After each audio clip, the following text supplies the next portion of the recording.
So, you wanna play high graphic games like this on your Galaxy Watch? Good news for you. In this video, I'll show you how to play games like Asphalt, Temple Run, Jetpack Joyride, Race the Sun and more on your Galaxy Watch or other wear smartwatches like the Pixel Watch or OnePlus Watch. I'm using the Galaxy Watch 8 Classic for the demonstration. So obviously, as you might know, these games are not available on the Play Store. You need to install the APK file through sideloading on the Galaxy Watch. You'll find the link for the game's APK in the description. Download them on your phone.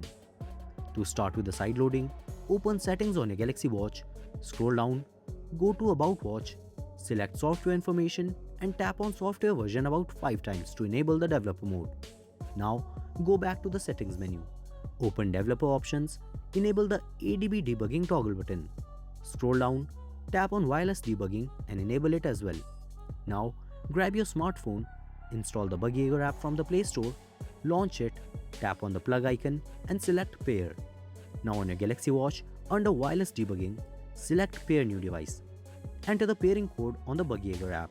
Tap on Pair and then tap on Connect. Your Galaxy Watch will be connected to your smartphone for debugging. It can take multiple attempts to establish the connection.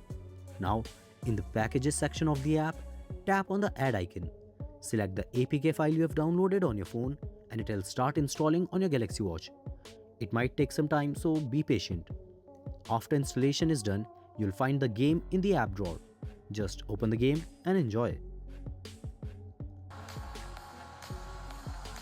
However, since these are not official games, some of them run with a few hiccups, while others run flawlessly without any issues. I'll recommend you definitely try the Temple Run and Jetpack Joyride. They are very fun and very well optimized for the Galaxy Watch. And that's it for this one. This is how you can play high graphic, cool games on your Galaxy Watch or other Wear OS watches. If you enjoyed the video, then leave a like and subscribe to Wearholic for more such content. Thanks for watching and I'll catch you in the next one.